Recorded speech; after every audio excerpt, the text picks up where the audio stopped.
Estamos a poucos dias para findar 2024, então nos próximos 4 dias eu quero deixar 4 dicas para quem quer começar 2025 tomando algumas decisões para viver melhor.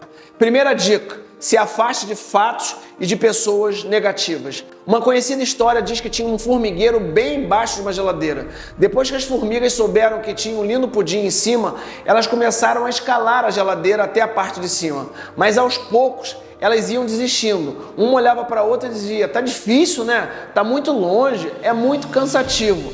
Apenas uma única formiga conseguiu chegar no topo, no pudim. Ao perguntar a ela como ela conseguiu, ela não respondeu. Aí descobriram que ela era surda, por isso não ouviu o que as outras diziam. Vivemos um tempo que muitos não conseguem identificar quem deveriam ouvir.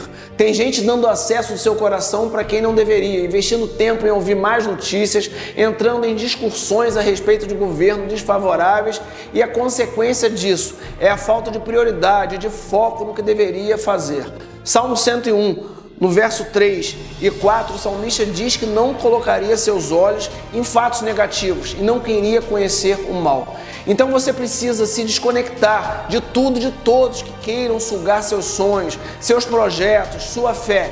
E não se engane, em 1 Coríntios 15:33 diz que as más companhias corrompem os bons costumes. Então se afaste de quem não está preparado para ver e participar do seu crescimento. E não permita que os sugadores de energia, de sonhos, de projetos te atrapalhem a viver os planos de Deus. Segunda dica: não viva do passado. Esqueça o que se foi. Não invista seu tempo pensando no que não faz mais parte da sua vida.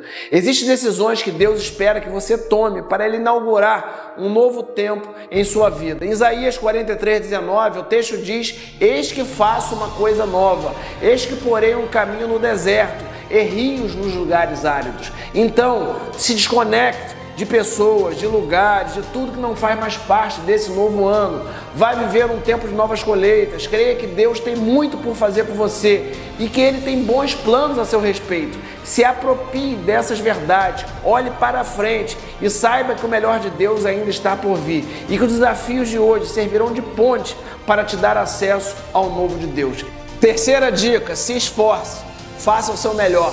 Eclesiastes 9:10 nos diz que tudo que vier às nossas mãos devemos fazer com toda a nossa força. Eu nunca vi uma época onde se valoriza tanto uma demasiada economia de esforço. Gente que quer estar no palácio que Davi esteve sem lutar as guerras que ele lutou. Ouça isso: nada resiste ao trabalho determinado, focado e comprometido.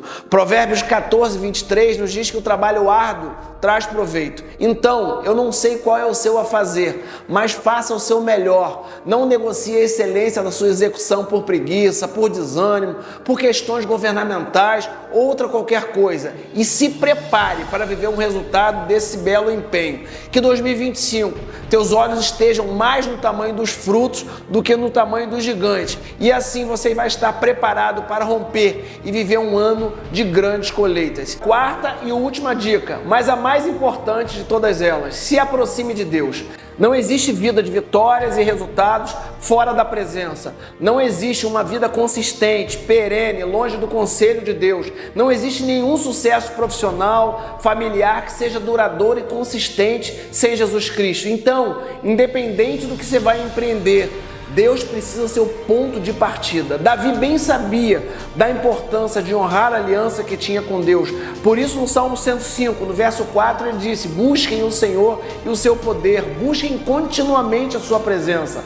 Quer ter um ano de 2025 de vitória e bênçãos? Dedique-se a Jesus, não pelo que Ele vai fazer, mas sim por quem Ele é, pelo que Ele já fez pelas nossas vidas, e você vai surpreender com o que vai acontecer.